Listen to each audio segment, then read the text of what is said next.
Test, test, test.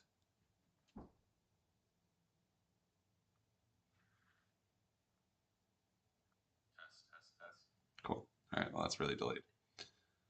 All right, so this morning I was not at my desktop where, I could run OBS and stream trades without it affecting, my laptop's, ability to function properly or at least execute trades at the best. I don't have enough computing power, long story short. So yeah, I still did trade this morning. It was a good morning. We did about $220 on the account or something like that. So I'm just here. We're going to review the trades as an after effect because that's kind of what I promised setting out when I was doing this. So in the morning, so yesterday's action. Let's recap yesterday's action. So we got out of the trades after we entered into this 4-hour fair value gap. I did not think we were going to move as far down as we did into the new week opening gap yesterday, but we did. So that's fine. Just kind of had to think about what we were going to do for today. I don't know if you guys recall when I was talking about the weekly candle, for the weekly candle to come below the open and close in the red, or in this case black, the wick size would have to be around 4 times the size as the normal expansion candles have been. So I didn't think that was going to be super likely. I figured maybe we would close around this week's high. But as you can see, that's how we traded anyway. So a little bit more volatility than expected. So going into this morning, I really just kind of looked at my hourly chart and just tried to find something that made sense in the short term, some sort of short-term draw, an easy scalp. I wasn't really committing to a long trade or a short trade. I just wanted to see what the market was doing, and I figured I'd find something that was a simple draw. Nothing too crazy, not a huge move at least. Not looking for that. So let's see these highs here. So basically in the morning, I'm looking at the highs. You can see we gapped down, printing a pretty fat new day opening gap, just above the new week opening gaps. So let's see here. I was going to use that for bias as well. So we see that we have some printing up, a little bit of bouncing through it. This is all happening during London. It's pretty much just a bunch of chop on the hourly. It's not very clean. But immediately what drew my eyes were this SMT here. Let's put that in a different color. And when I say SMT, for those that don't know, it's just divergence between the indexes. Typically they move in tandem, so when they crack that correlation, that's meaningful to me, given that there's proper context. So I see the SMT at these highs. This is during London. Obviously, I'm not awake by then. I'm looking at the market around 8:30, 8 o'clock, and then obviously trading 9:30 open. So sorry, this is a little bit less structured just because typically I'm doing it off the cuff, and it's, I'm giving you my streamlined thoughts. I'm just trying to kind of walk right through it. You can see we're dancing around the new week opening price, sort of respecting the gap, sort of not. When it comes to around 9:30, let's kind of get granular here.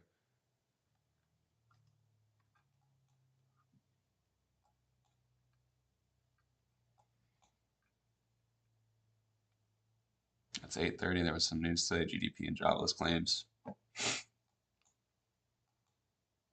Okay. So the divergence, and we see weakness, right, kind of off the 9 o'clock open, rejecting the center of the new day opening gap. We're above the weekly opening price. And at this point now, I go back to my higher time frame charts and I start to look for a potential draw. Let's get rid of this. These are all targets from yesterday on ES.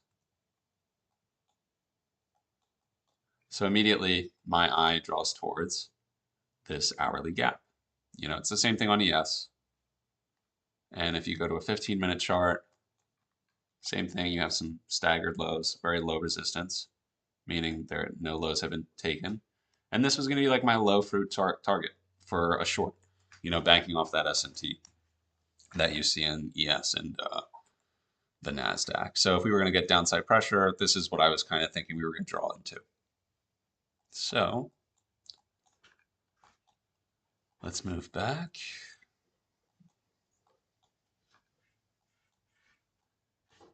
Okay. Sorry, that's 4 a.m. Let's go to the 9:30 open. And I will show my top step. I have some notes here in the top step as well. But it's just there's less clutter over here for now.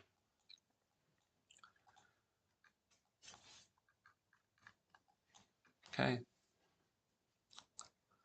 So bam, 9:30 opens. The NASDAQ sort of shoots up.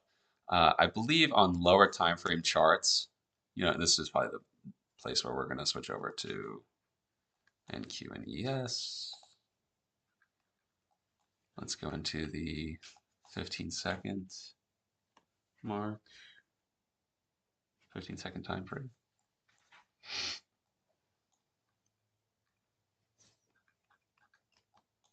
Sorry, it's a lot of candles to scroll back through.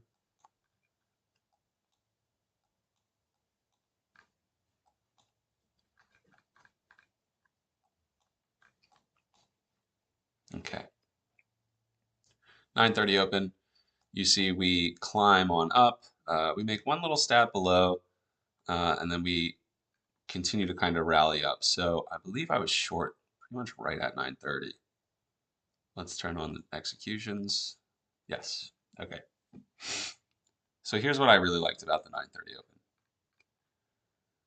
In my mind, I see the S&T, kind of worked around the lower half of the new day opening gap, swept these highs, started coming down, 9:30 opens, volatility, you get that Judas swing, which is the fake move.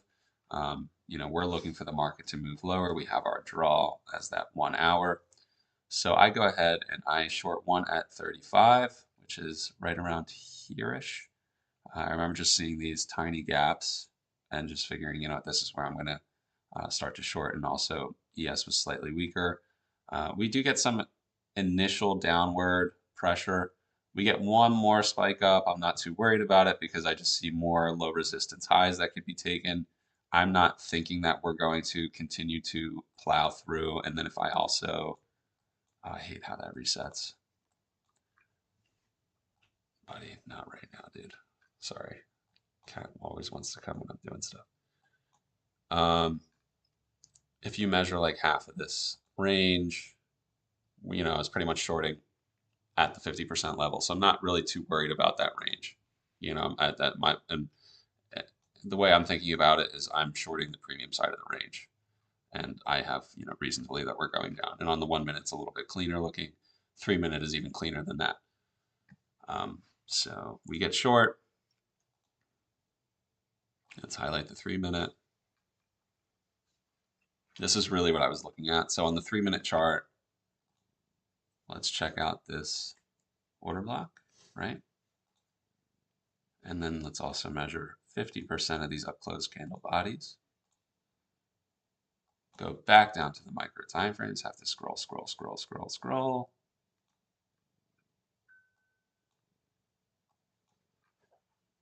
And once I see this reaction off of the midpoint of the 3 minute order block, which is basically just the same as any support. And for anybody that doesn't know what an order block is or doesn't study ICT concepts, it's support and resistance. That's how you can think about it. So this is just some resistance level. Once I see it respecting the opening price as well as 50% of the bodies, that's kind of my go for a short. I add a little bit more into that, not much higher. I mean, we drew down a few points, but we're using really manageable size for this challenge. So where we have room for the volatility, it's about 35 points at the high, but it's seconds. These are 15-second candles, so we weren't in drawdown for very long. Added another one as I'm viewing the peak above the new week opening price as a premium. So to me, I'm just getting a good price on shorts after seeing reject that. That's confidence building. What's up, dude? And at the same time, mind you, the S&P is rejecting the midpoint of the new day opening gap. Okay, so like I said before, I always use the S&P for my analysis on the NASDAQ as well. I use them in tandem together, but I usually only trade the NASDAQ. But I'll make decisions based off of what the S&P is doing. Helps me bolster the narrative, right? So yeah, so we get short. Once we close below this candle, I know it's pretty much money. And at this point, it's just about managing the trade. S&P, so I cut one off here at 96. I don't know, what is that, like 40 points or something? Good, just taking money to take it because, you know, we're in profit. Whether a little bit of it, and another thing is like market rarely will move straight down. So when I do get a move that is straight down into my favor, and I don't feel like weathering retracement, I will take off what I believe is a point where, you know, we can bounce. And that was pretty much towards the bottom of the new day or the new week opening gap, in case we wanted to kind of mess around in there. And you have CES at that same time is bouncing at the midpoint of its new day or new week opening gap. So that's another reason for me to, you know, kind of take some smart profits here. If we got a larger retracement, yes, I could have re-added, but we didn't. So I only had one contract left. I hold, I hold, I hold. And then that's pretty much it. I mean, we get close to the hourly gap. And at that point, I'm thinking, you know, what's another few points? It's okay. I take off most of the trade. So from here to here, we're up 230 on the day. We kind of mess around. ES is messing around as well, kind of playing with the top. There's no SMT at this point. We've all taken the same lows, so there's no reason for me to really be worried that we're going to turn around or like, you know, it's a real pivot.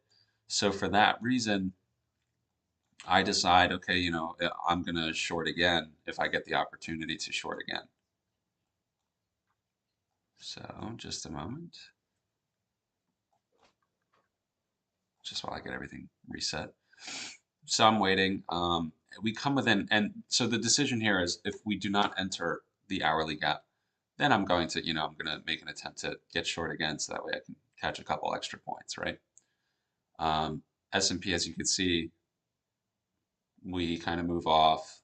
There's slight SMT on these lows. You can see the S&P diverging, NASDAQ holding these lows, and you know, that's our pivot, right? S&P at the bottom of its new week opening gap, NQ out of it. So again, like at this point, I'm still thinking short, short, short. And this is where things kind of get a little bit messy. Where in the past, I've definitely let these types of days get away from me out of frustration. I take one short in this candle here, thinking, okay, like after seeing it reject the tops of the new week opening gap. I'm just gonna call it the gap. You guys understand that by now. Yellow is new day opening gap. It's too much of a tongue twister. New day opening gap for yellow, new week opening gap for green. And this is just the difference between the open price and the close price from Friday to Sunday. This is from, you know, day to day in the futures market from 5 to 6, okay? Now that that's clear, and a bunch of people I'm sure already know what that is, but just for the people that do not know, that are not familiar with ICT concepts and what I trade with, that's what that is. Not that those are specific ICT concepts; those are just gaps. Anyway, so here we have. I start taking some shorts here as we have SMT now on the highs. I'm thinking this should just be a quick scalp if it's going to go lower, and we're rejecting the top of the gap. I short one at 67, and as soon as it kind of, I hate to see it move into this gap. I give it a second, but just by the way it prints, the candle prints in live time, I can tell that it's not really great. I'm also kind of paying a little bit more attention to, I've just screen time wise, I've been burned by like trying to like, you know, us stopping short of a gap, me being stubborn, trying to trade into it, not working. So I cut that loss, and that was a decent loss. That was about 20 points, a little bit less than 20 points. So only on one contract because I knew what I was doing at the time. I don't want to call it foolish, but I just know that I've been burned trying to do it before. But still, you know, if I see the opportunity, I'm trying to take it. We get a move back down. I try to short again after closing below the gap, thinking, you know, this high is sort of protected. Another 20 point 20-point candle just kind of fires off in the opposite direction. So I'm kind of licking my wounds at this point. I say, okay, like, you know, I've been here before. Let's slow down. So I think at this point my P&L is running around 150 or something. So it's a little frustrating because I had given from 230 to 150. You know, and so at this point I'm just waiting. Let's see here, 225. So then we try to get short again. And this is just playing off the midpoint of this range, okay? From here to here, thinking like maybe we just need to seek a bit of a premium. That trade works for a little bit. So 225, we're coming down. I mean, it was a relatively profitable trade, another 20 points. But I'm holding because, you know, I'm short for these lows. I get stopped out even here. And now it's occurring to me that I'm probably wrong about the short side. Like maybe this is one of those times where I've been burnt, you know what I mean? Like it's kind of the memory bank, the experience bank is saying, we're probably going to leave these lows alone. So we wait. We just kind of stay patient. Now, once again, divergence. So this was especially interesting. This is why I tried it short again, yet again. 15-second chart, and this is all like you could look on the 1 minute, it's pretty much the same thing. It just gives me a little bit more clear vision for my entries. Like if I try to, you know, basically trying to snipe a change in state of delivery on a 15-second time frame to catch a 1 minute divergence here, and divergence on the high. So the S&P is climbing, right? Eating into the highs of its new day opening gap. NASDAQ hitting the new day opening gap high and then rejecting, creating our S&P again. So to me, that's a valid short. Again, I'm still thinking shorts, short, short, short, short, short. You know, and like, you know, we've taken out some highs. I'm just looking for, you know, some sniper entries, low risk entries to try to ride it back down, because now at this point, it's a really good opportunity to get short. You know, if I'm wrong, I'm wrong. But risk to reward in terms of draw to entry, this is a great spot. The trade, I mean, these are 15-second candles. You can see I'm in it 1 second and then pretty much out the next 30 seconds. Again, these trades, they should be moving pretty quick. I have a 50% line marked here. I have to figure out what that is because I know it definitely influenced my decision. Actually, it didn't. That's just coincidental. Or is it? But the man himself would say it's not. But, you know, what are you going to do? You can't have a million lines on your chart. Sorry, I'm just trying to rewind back where we were. What's today, the 27th? 10. Okay. So right away, I can tell that this trade's just not working out for me. I'm not willing to take the risk of, like, yes, so technically the stop is this high, but once I see it's kind of holding and on a 1 minute chart, I'm not going to do it because it'll just, well, you know, I could switch over here. Perfect. On a 1 minute chart, you can see that the bodies are actually holding the 50% level of the new day opening gap. So immediately I'm like, this is bad news. We're just hanging around. I don't want to eat the heat. Like, I don't want to get stopped out just for it to retrace. I get out with a small 4-point gain. So from 78 to 74, lows were like 66. But I basically take it off because I have a point of mental clarity where this trade is just no longer worth it to me. I don't want the risk on anymore. So we're done. Now we're really waiting. Finally, the NASDAQ, you know, so now let's look like, okay, well, what are we drawing towards on the highs? Well, I mark out this hourly high. Same thing on the NASDAQ. Here, we'll just mark it out. It's so cluttered, I'm sorry, but hopefully it becomes a little bit more clear. Screw it, just go to 15, go there, bring that there. Okay. So we get dangerously, so now I'm at this point, I'm thinking, like, okay, well, we're clearly reaching for that hourly high, right? ES gets really close, creates another divergence, and we start melting away. I'm not buying that as like, oh wow, like that's a top.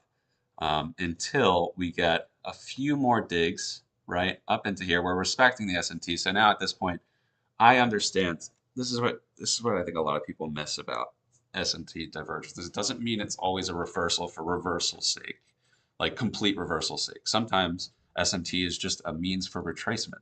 So at this point, I'm accepting that this is not the real high for ES, because ES clearly needs to take this hourly high. This just engineered liquidity. This just made a smooth resistance for people that don't trade the way that I think.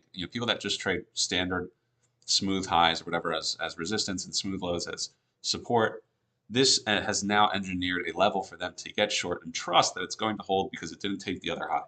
I think the opposite of that, but whatever. Clearly, that person still can make money here. But for the sake of what I trade, I don't believe that that's a true high. But since we did put in the S&T and now we're respecting it, driving up, taking a high, taking a high, taking a high, respecting this high, same thing. S&T between these highs, right? Divergence. Boom. Now respecting, take a high, take a high, take a high, respecting this level. Once we dig in here, dig in there again, rejecting the new day opening gap, then a good pump down. I watch this candle print up, fall short of the CE of the new day opening gap. Also, if you measure, it's probably around 50%. It's actually less. So once we then close below, I'm taking this as market weakness. I get short one contract, thinking like, okay, like maybe it's going to be one of those gross range days. Now keep in mind, I'm still thinking about the way the weekly candle is forming. It's now Thursday. We've made a pretty much 4 times the size average weekly wick on the top side. So I'm not betting that that the market is going to, put in a fat candle body. It's not going to be an expansion candle to the downside, right? So we're probably going to close around this weekly opening price. So I get short one, we get a retracement into here. This is an add for me. I wait though for confirmation. It comes down. Now I'm viewing weekly open as, if maybe we're going to give it up and just kind of roll over. So I add another one here, and this is where, okay. This is where I kind of talk myself out of the short bias for the day.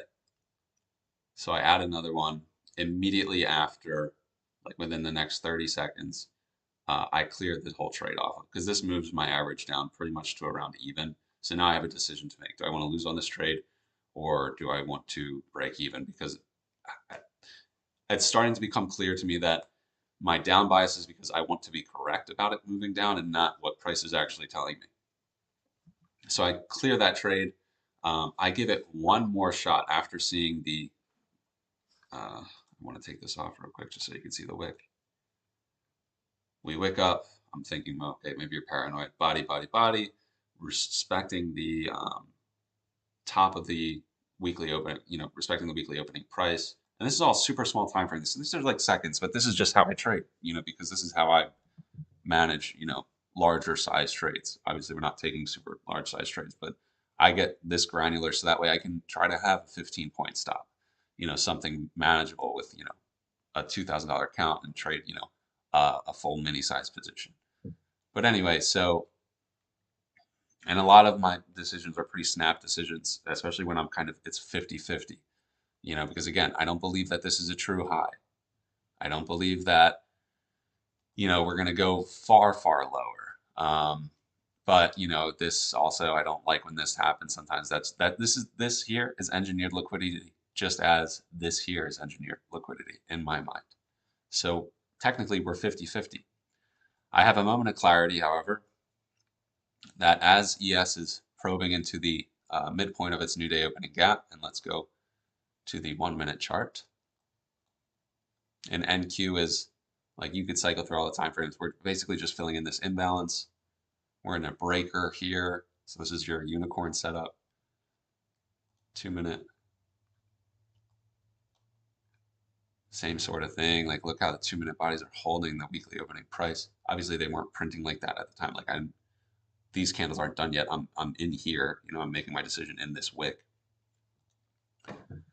But whatever. So I finally am like, you know what? I'm wrong. And I'm being stubborn about you know, wanting it to go down. Clearly, that we want to take the hourly high, because also, what sort of sense does it make for us to print this huge, oh man, this huge hourly wick? Oh, this is daily. No wonder why. Why would we print this huge hourly wick just to come all the way back down and sweep it again? Does it happen? Yes, but does it make sense in this, you know, context right now? No.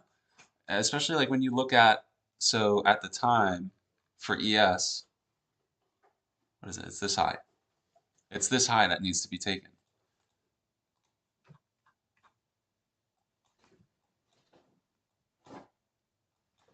I hope you're able to follow, because I understand it could seem like a lot. My head might be all over the place, but I hope the logic is making sense to you. Like why I'm like all I'm doing at every single point in time is saying, are we going up? Are we going down? Is this a retracement or reversal? And where is my next draw? And at this point, I'm thinking, okay, weak high. Clearly, ES wants to take this high. Look how it's respecting the new day opening gap right at the midpoint. NQ, and again, thinking about the weekly candle, we're most likely going to close around this price. So we're not going to go very far away from it in either direction. If it's going to move up, now it's going to use that opening price as a discount, below that opening as a discount. So I reverse the position. We could put the executions back on, even though it's going to make everything a mess. I reverse the position, and you know, we get a, like I just, so let me, breaker formation, in future inversion. I'm looking at this as soon as we are closing above, like I just have this feeling like if we do get a close above this weekly opening price, price is going to move. So I reversed here. As soon as we get these couple big candles up here, it's you know, it's a no doubt for me for, like, you know, move the stop to even. We're not taking a loss here. We get back up to, at this point we're trading around high watermark, and I still see that there's weakness. Like in my mind, oh, you know what? I have all this stuff, so we can read this. Basically, what I'm saying, excuse me. Basically, what I'm saying here is everything that I just said. I see that this trade fell off when I was short. After seeing the hourly wick print so large, I decided I may just be wrong here. Also, ES is holding a new day opening gap CE. I'm thinking NQ is bouncing below week open as a discount, so I reverse. Also, we didn't take the obvious hourly high, which is this high that we're talking about. Not this one, but the blue line, the one that the blue line represents. Didn't take the blah, blah, blah, blah.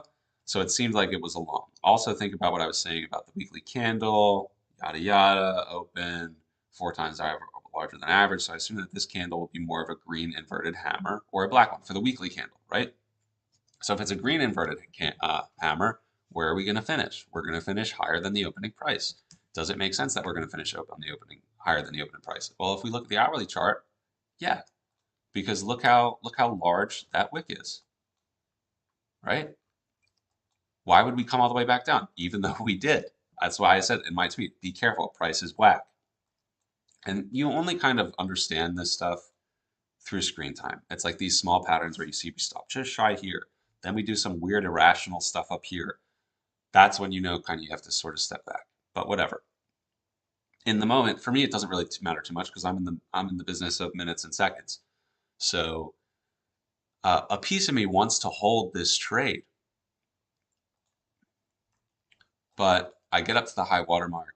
I see ES just goes above its line, and now we're stuttering. I'm like, you know what? Maybe this is it. Maybe it's not going to go any higher. If it is an inverted hammer on the weekly, maybe we're just going to dance around relentlessly, right? Like all the way over here, over here, over here. And in the moment, it seemed like it was going to do that, and I was correct. But it does, whatever, it does go up. Long story short, I would have been stopped out at even if I didn't take the profit. I looked at my balance. I saw that I was at around the high water mark P&L, and I said, you know what, that's fine for the day.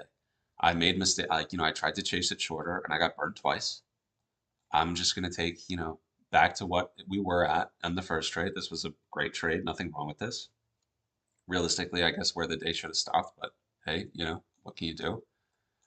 And that was it. I stopped because I wasn't seeing it clearly. So I exited here. These are my other notes, so I didn't forget what I did. Let me just turn off the chart executions because that's it for the day. You know, I exited as price was stuttering, was back to my high water mark, clearly not seeing the market, so I'm done. And I locked out for the day. We do end up going higher. Yes, makes a, you know, a larger push above the hourly high. Cool. And then I say in hindsight, I'm happy to exit where I did. I would have been stopped even again and would definitely have been slightly tilted, which is true. I know what makes me prone to tilt, you know, and getting stabbed a couple times or getting you know, getting a few cuts on the way, you know, trying to short back into this obvious draw, you know, and then like giving some profits back and then getting stopped out even, you know, being able to have it back a million times, which was like here, you know, like all these trades made money where I was over my high watermark, but I was holding for a draw, you know, trying to trade correctly and not just based off of account balance. You know, I would have been stopped again, and then it could have been ugly. You know, obviously if you lose control. Excuse me. So already didn't feel great giving back profit. Basically, what I'm saying. Happy to let this one go. My thoughts while I was holding was like, you know, maybe I should hold for expansion, which in the moment, this 100% seems like it goes here and it goes forever. Like I was expecting this move to continue like this, right? Not have this retracement. But I'm glad I got, you know, look, certain stuff where ES just barely sweeped and then started to stutter. I was like, I'm going to get caught in a retracement. And then you have to realize is like, you're probably not wrong, right? Like, was I wrong about it expanding? No. But if my stop is at even and I'm not willing to accept any more risk, well, then I'm going to get stopped out. So then you have to make a decision of like, this is now my new target. This is like you the goalposts have changed. Basically, is what I'm saying. Am I going to risk the profit up here for a chance for it to retrace deep? You know, because it's look, bottom, barrel, like almost wickless candle. It's going to come down, fill that gap. Okay, it's gonna want to come down and touch that. Like when you're working on these 15-second time frames, any sort of inefficiency is going to be fixed. You know, especially if it makes sense. So you have to, you know, imagine that retracement's coming. So at that point, I'm saying, you know what, I'm out. I don't want to play that game anymore. I don't know if it's going to expand any higher. I was thinking lower. My mind wants lower. I just got over that bias.